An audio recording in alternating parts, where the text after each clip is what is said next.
Today, I want to do this quick video about an article that's very misleading. I want to warn people about a Walt Disney World annual pass holder workaround.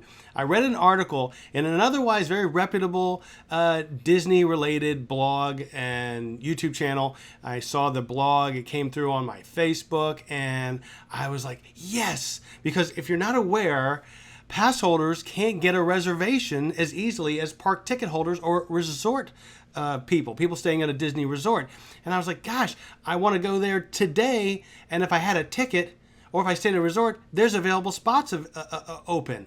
And if I am an annual pass holder, I click on that option for a reservation and boom, nothing available for July at all. And so I don't think that's fair. But I wanted to call Disney, and I found out the article I saw, which gives this workaround, is completely false, according to the customer service person I spoke to at Disney Park reservation system and tickets. So the article basically, I'm not going to say who did it because it's a really good blog and so forth, and I think they may have just made a mistake and so forth. But just be aware. If you see someone or read an article that says you can buy park tickets, use them to get a reservation, use those park tickets, and then apply the full amount you paid to a future annual pass holder renewal, that's wrong. It's false. Now, unless Disney changes some policy on this in the future, but right now, I'm telling you, my experience is I got on the phone, I called annual pass holder customer service, and I asked them if this is true because I wanted to do it. I would love to go to Epcot on the 15th when they open. But unfortunately, they said that article, they've gotten other calls, that article is false. If you, in fact, buy a park ticket, make a reservation on that park ticket, that's what's going to be used when you go into the park. So there won't be any, it'll be used up. There won't be any credit left on an account. Whereas if you bought a park ticket and did not use it, you can apply that credit for the unused ticket that you paid for. Let's call it $100. I don't know what a park ticket costs, right? But because I never buy them, I have an annual pass. But let's just say it's $100. So you spend $100, you buy a park ticket, don't use it. Later, apparently you can apply that credit towards an annual pass upgrade or a renewal. But if you buy the park ticket and you spend $100, then you go to the park and you use that because that's the ticket that allowed you to get a reservation for that day. That's what's, even if you use your annual pass to get in, you won't get in because you don't have a reservation on that annual pass ticket. You have a reservation on your one-day ticket. And so that's what you're going to have to bring to the park to get in, is what they're saying to me on the phone. And when you use that to get in, the value is gone. The $100 you spent is gone. And therefore, if you think later, I'm just going to apply that $100 to a renewal and I'm going to get $100 off my annual renewal, forget it. Ain't going to happen. So I wanted to mention that. And I was able to go to the annual preview day on July 9th. I did a video about, I did a little challenge. I did see if I can get on every single ride. And this is interesting. I want to comment on that. You can see the video if you want. I get on every single ride. Spoiler alert. Sorry about that if you haven't seen it. But you'll get a taste of what the whole park looks like if you watch the video, because I really don't dwell on social distancing and new rules and so forth, because a lot of other channels are already doing that. But in essence, you pick up on those things just by watching my video, even though I'm focusing on the challenge. But I probably will do another video as well, kind of focusing on more of my arrival and some of the experiences. I kind of got halfway through editing that, and I thought maybe I will, maybe I won't put it out. But we'll see. But there are very interesting things worthy of taking note, and that is that now that the Magic Kingdom and Animal Kingdom are officially open as of the 11th to anyone who can get a reservation, very few people are at the park. So their total capacity that they're allowing at this point is very low in terms of the crowd level. And I think that's great. And I felt very safe there.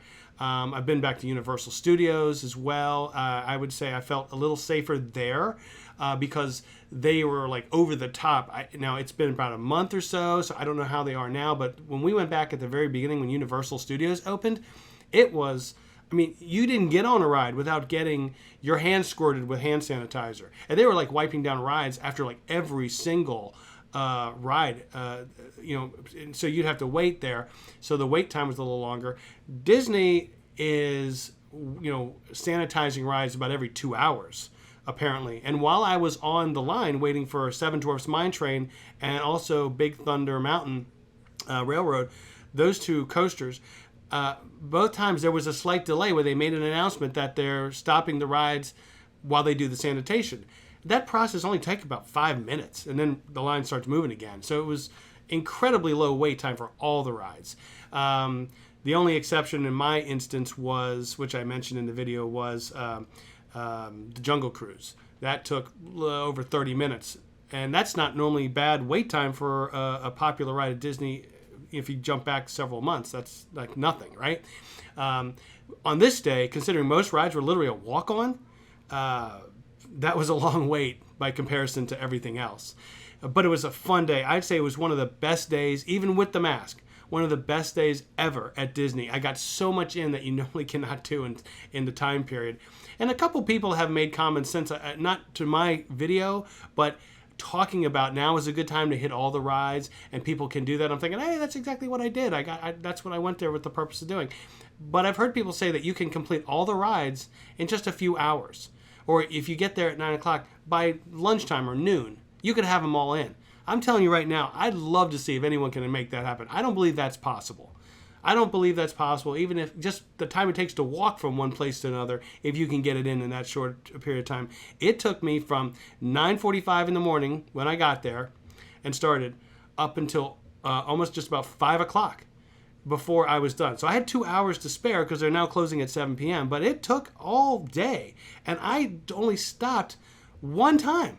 And I was just to get water. I didn't even eat. I didn't stop to eat until the whole thing was done. I did that at 5 p.m. So I was starving by the time I'd finished all the rides. So I don't believe for a second, even if the half an hour wait on Jungle Cruise had been a walk-on, it still would have been 4:30 p.m. by the time, there was almost no wait on everything else, right? Not the shows, mind you. I didn't do any shows. Right? Nothing that's got a theater you sit down that might be open, or Hall of Presidents, or Country Bear Jamboree, none of that. I'm talking just the things that move, the rides, right? And I did include the Liberty Bell Rivers of America as a ride because it's a boat and it moves, right? So everything that moves is a ride. As a matter of fact, I could maybe knock off maybe 15 minutes of my total time because I did go through up and down Swiss Family Robinson, and that's not a ride. Right? So that's the only thing that kind of maybe ate up a little bit of time, maybe 15 minutes at most. So there's my take on it. Wonderful if you can get back to Walt Disney World now. On the 15th, of course, Epcot and Hollywood Studios opens, and I was really wanting to go. I am not able to go until early August because that's the nearest reservation I was able to make for Epcot. And in later July, I'll be back to Magic Kingdom, and then one more time Magic Kingdom in mid-August. Those are the three reservations I was able to get, and you're only allowed to make 3 at a time. So once I get to, I think it's July 23rd, and I go to Magic Kingdom again, I'll be able to come home, and that'll be used up, and I'll have one more reservation left. And of course, that will be something available for annual pass holders, hopefully in the latter part of August. So I'm really not loving this reservation system as an annual pass holder. I think it kind of stinks that you can have a ticket or be staying at a resort, and the day of, you can find available spots, which means they have spots open like today. For instance, if I wanted to go to Magic Kingdom today, if I had a ticket or I was staying at a resort, I could do that because there's open spots. And so whatever they've allocated to those two groups of people, there's available spots. And those people already made their decision for today. They're either going or they're not going. No one else is going to take those spots. It's really annual pass holders who live nearby that would look at it and say, hey, I'd like to run over and go to Magic Kingdom today, which is what I'd like to do.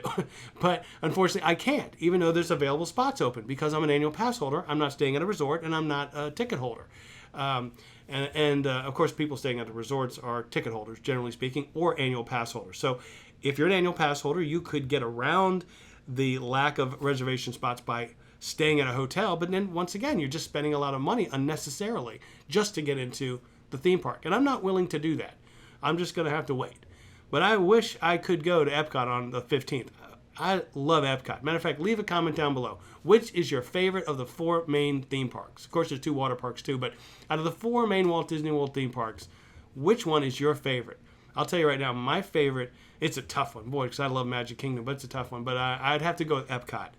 And the interesting thing about that is it was not my favorite growing up. When I was a kid, Epcot looked dramatically different than it looks like. Well, I wouldn't say it looks different. It's just that the attractions and what were in the buildings and everything was quite different than today. And to me, it was kind of boring when I was a kid and my parents took me there. Really wasn't interested in robotic arms and things of the future and computer screens and things that you could poke around on and see what's the future technology look like. So World Showcase was very similar to what it is today, of course. But today as an adult, I absolutely love Epcot. Love Epcot. It is by far my favorite. It's the most beautiful park.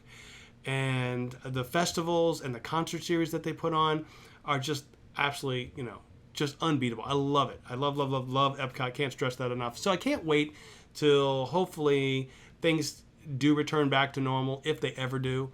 I would love to see those concert series return to Epcot. The festivals are going to resume to some degree. Obviously, they're starting with the Food and Wine Festival on the 15th, a lot earlier than usual for that festival. So I assume that there'll be the Festival of the Holidays come, Thanksgiving or November and December time frame. And then the Arts Festival in the spring and Flower and Garden after that, and so on. So that's it. I hope you enjoyed this video. Give it a thumbs up. It's always best to double check when you read on someone's article, whether it be a blog or a video or any place you hear something. You hear someone it's providing you a workaround or some kind of way to beat the system, so to speak. Just be wary. Call customer service. Double check it before you spend money. It's always a safe bet to do that. I'm glad I did that in this case because I would have bought a couple tickets for me and my son to go to Epcot, and later on I would have been very disappointed to find out I can't get any of that money applied to the annual pass renewal. So be safe and have fun, and I'll see you in another video. Bye-bye.